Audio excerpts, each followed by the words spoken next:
اللہ رب العزت جل جلالہ ارشاد فرماتا ہے ان الذین آمنوا والذین ہادوا والنصارى والصابئین من آمن باللہ والیوم الآخر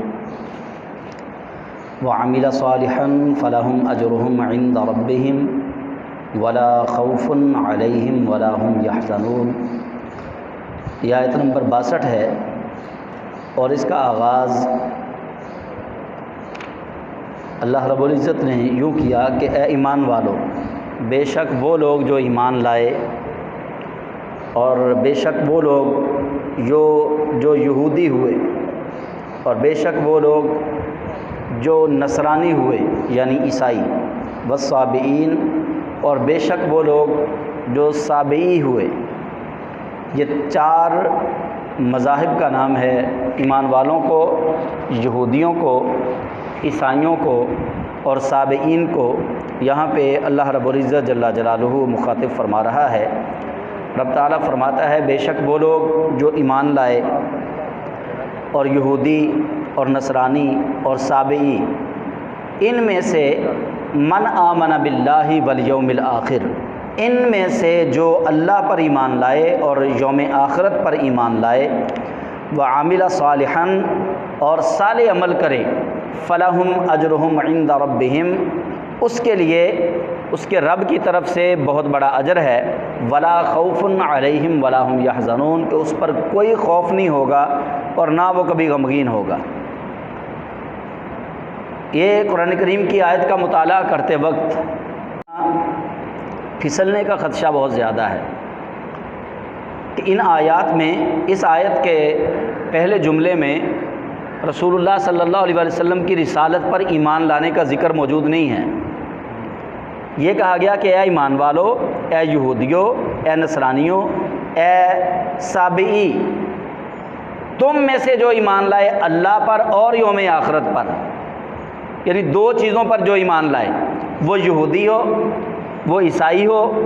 وہ صابئی ہو، وہ مومن ہو، جو اللہ پر اور یوم آخرت پر ایمان لائے گا اور نیک عمل کرے گا، اسے اللہ کی طرف سے اجر یہ دیا جائے گا کہ اسے کوئی خوف بھی نہیں ہوگا اور کبھی غمگین بھی نہیں ہوگا۔ اب یہاں جو چیز اشکال پیدا کر رہی ہے، جس چیز سے تھوڑا سا ذہن کے اندر، قاری کے ذہن میں، پڑھنے والے کے ذہن میں جو بات آئے گی وہ یہ آئے گی،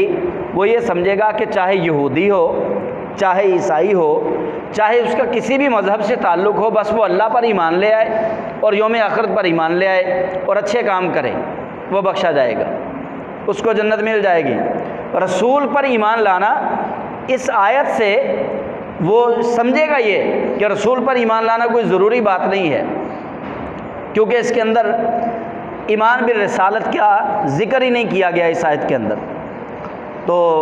اس کا جواب سن لیجئے کہ یہاں پہ کچھ الفاظ ہیں جو محذوف ہیں۔ قرآن کریم کے اندر بہت سارے الفاظ ایسے ہیں جو محذوف ہیں، جس طرح میں اکثر آپ لوگوں کو بتاتا ہوں کہ ہم بسم اللہ الرحمن الرحیم پڑھتے ہیں اور اس کے ترجمے میں ہم جب ترجمہ کرتے ہیں تو ہم کہتے ہیں اللہ کے نام سے شروع۔ اب شروع جو لفظ ہے وہ تو بسم اللہ پوری میں نہیں ہے، وہ کیا ہے؟ وہ اشرع، فعل جو ہے وہ محذوف ہے کہ میں شروع کرتا ہوں، وہ محذوف فعل ہے۔ اسی طرح آپ 6 پارے میں چلیں، جہاں پہ وضو کے فرائض بتائے گئے ہیں، یا ایھا الذین آمنوا اذا قمتم الی الصلاۃ فاغسلوا وجوہکم وایدیکم الی المرافق وامسحوا برؤوسکم وارجلکم الی الکعبین، وہاں پہ ہے یا ایھا الذین آمنوا اذا قمتم الی الصلاۃ، اے ایمان والو جب تم نماز کے لیے کھڑے ہو جاؤ۔ وہاں پہ قم تم، جب تم کھڑے ہو جاؤ نماز کے لیے، فاغسلوا وجوہکم، پھر تم اپنے چہروں کو دھو لو، وایدیکم الی المرافق، اپنے ہاتھوں کو کہنیوں سمیت دھو لو، وامسحوا برؤوسکم، پھر اپنے سروں کا مسح کر لو، وارجلکم الی الکعبین، اور اپنے ٹخنوں سمیت اپنے پیروں کو دھو لو۔ تو وہاں لفظ قم تم، جب کھڑے ہو جاؤ نماز کے لیے تب۔ تو یہاں مفسرین نے کہا کہ یہاں لفظ قم تم جو ہے یہ ارتم کے معنی میں ہے کہ جب تم ارادہ کرو نماز کا۔ قم تم جو ہے وہاں پہ ارتم کے معنی میں ہے کہ جب تم نماز کے لیے، نماز کی طرف ارادہ کرو تو اپنے چہرے کو دھو لو۔ تو وضو کے 4 فرائض جو ہیں وہ آگے مذکور ہیں۔ اسی طرح اس آیت کے اندر بھی ان الذین آمنوا والذین ہادوا والنصارى والصابین من آمن باللہ حقا کے الفاظ جو ہیں وہ یہاں پہ محذوف ہیں، اور وبالیوم الآخر اس سے آگے ہے وفی ازمنۃ، کہ اپنے اپنے زمانے میں، اے یہودیوں تم اپنے زمانے میں، اے نصرانیوں تم اپنے زمانے میں، اے سابئی تم اپنے زمانے میں۔ مطلب اس آیت کے اندر ہر رسول کے دور کے جو لوگ تھے، یہودی چونکہ موسیٰ علیہ السلام کو ماننے والے ہیں، نصارہ جو ہیں یہ عیسیٰ علیہ السلام کو ماننے والے ہیں، اور جو سابعین ہیں ان کے بارے میں اختلاف ہے کہ یہ داؤد علیہ السلام کو ماننے والے تھے یا یحییٰ علیہ السلام کو ماننے والے تھے۔ ان کے پھر مذہب کے متعلق بھی مختلف اقوال ہیں کہ یہ ان کا مذہب کوئی نہیں تھا، یا یہ آگ کی پوجا کرتے تھے، یا یہ ستاروں کی پوجا کرتے تھے۔ تو سابعین جو ہے ان کے ساتھ پھر اہل کتاب بھی ان کو کہا گیا کہ یہ اہل کتاب تھے، زبور کی تلاوت کیا کرتے تھے یہ۔ بہرحال ان کے بارے میں اختلاف ضرور ہے، لیکن یہاں پہ جو بات سمجھائی جا رہی ہے وہ بات تمام امتوں کو سمجھائی جا رہی ہے کہ اے وہ لوگوں جو ایمان لائے اپنے اپنے زمانے میں، اگرچہ تم یہودی تھے،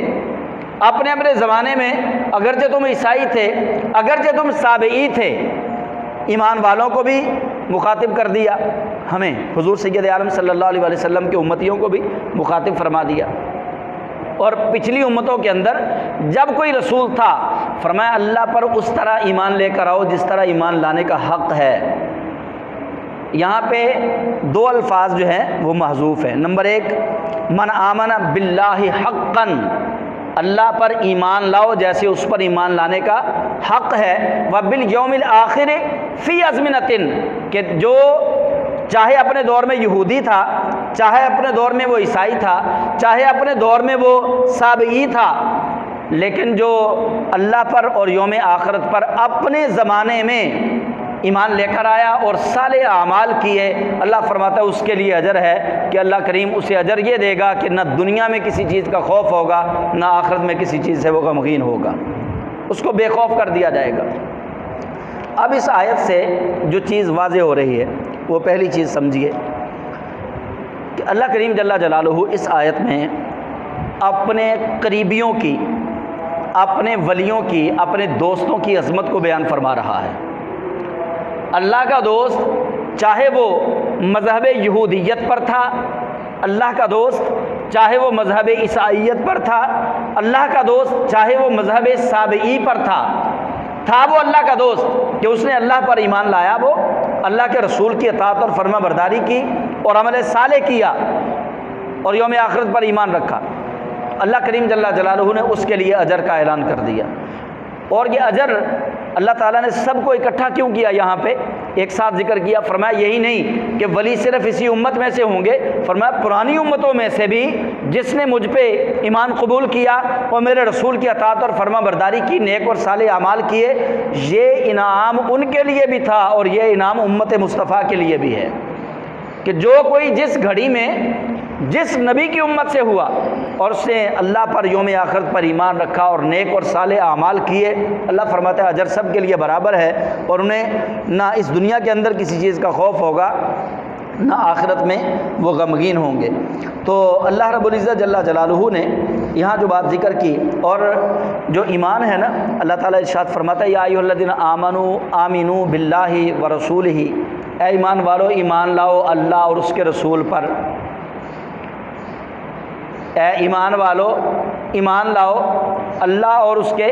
رسول پر۔ ایمان والوں کو ہی اللہ کریم نے مخاطب کیا۔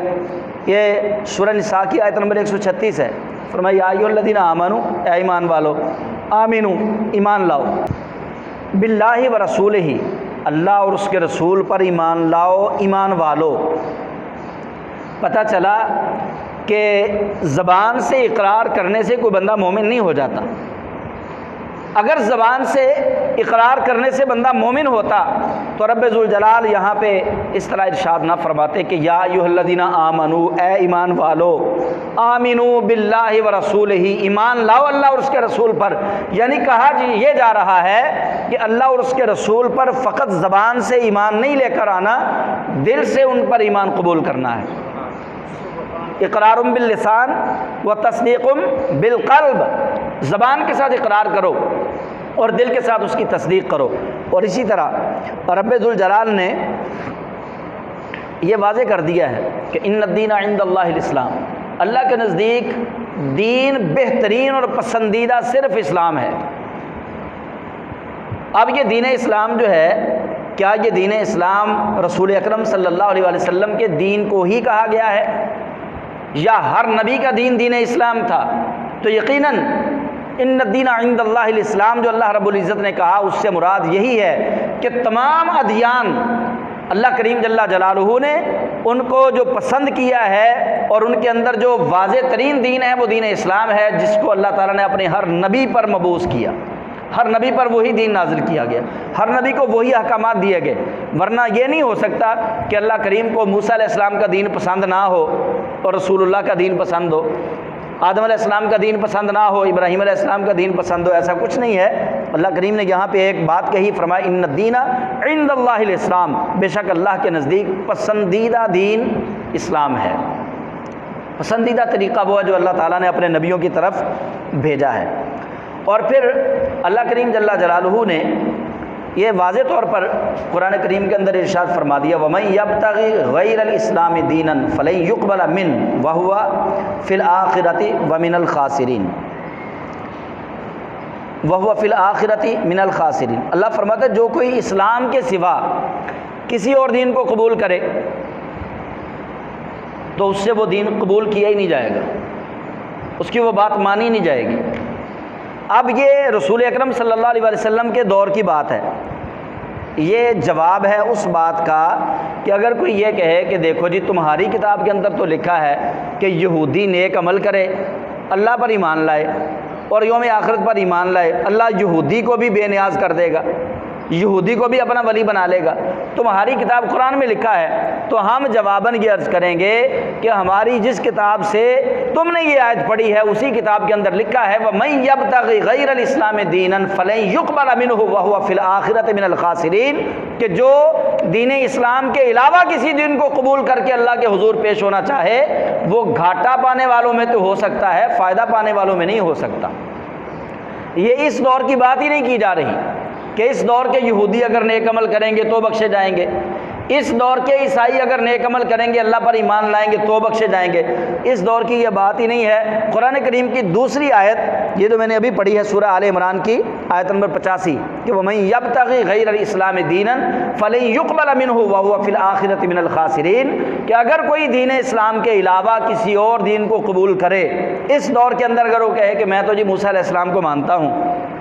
میں یہودی ہوں، میں اللہ کو بھی مانتا ہوں، یوم آخرت کو بھی مانتا ہوں، میں نیک عمل بھی کرتا ہوں، لہٰذا مسلمانوں کی کتاب کے مطابق میں تو اللہ کا ولی بن گیا، کوئی کہے میں عیسیٰ علیہ السلام کو مانتا ہوں، تو اللہ کا قرآن واضح طور پر فرما رہا ہے کہ یہ بات اس دور کے یہودیوں کی نہیں کی جا رہی، بلکہ اس کے اندر راز یہ پوشیدہ ہے کہ جس جس دور میں رسول آئے ان رسولوں کے زمانے کی بات کی جا رہی ہے۔ اب دور قیامت تک مصطفیٰ جان رحمت کا دور ہے۔ اللہ کریم نے فرما دیا ہے هو الذی ارسل رسولہ بالہدی ودین الحق لیظہرہ علی الدین کلہ،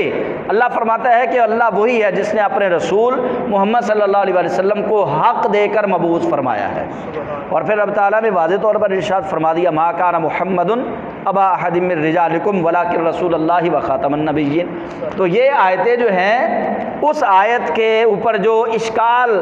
پیدا ہو رہے ہیں، جو تشکیک پیدا ہو رہی ہے، اس کو دور کر رہی ہیں کہ یہ مراد نہیں ہے کہ اس دور میں بھی یہودی جو ہیں وہ حق پر ہوں گے، اس دور کے یہودیوں کی یہاں بات ہی نہیں کی جا رہی، بلکہ یہ موسیٰ علیہ السلام کی حیات ظاہری کی بات کی جا رہی ہے، عیسیٰ علیہ السلام کی حیات ظاہری کی بات کی جا رہی ہے، داؤد علیہ السلام کے زمانے کی بات کی جا رہی ہے۔ تو یہاں پہ وہ الفاظ جو ہیں وہ محذوف ہیں کہ وَبِالْيَوْمِ الْآخِرِ فِي أَزْمِنَةٍ یا فی ایامہم، کہ انہوں نے ان دنوں میں جب ان کے پاس نبی تھے تب اگر وہ یہودی تھے اور انہوں نے نیک عمل کیے، اللہ پر ایمان قبول کیا، یوم آخرت پر ایمان قبول کیا، تو اللہ فرماتا ہے انہیں اجر عطا کیا جائے گا۔ اور اجر اللہ کی طرف سے یہ ہوگا کہ دنیا میں بھی کبھی وہ کسی خوف میں مبتلا نہیں ہوں گے اور آخرت میں بھی کبھی غمگین نہیں ہوں گے۔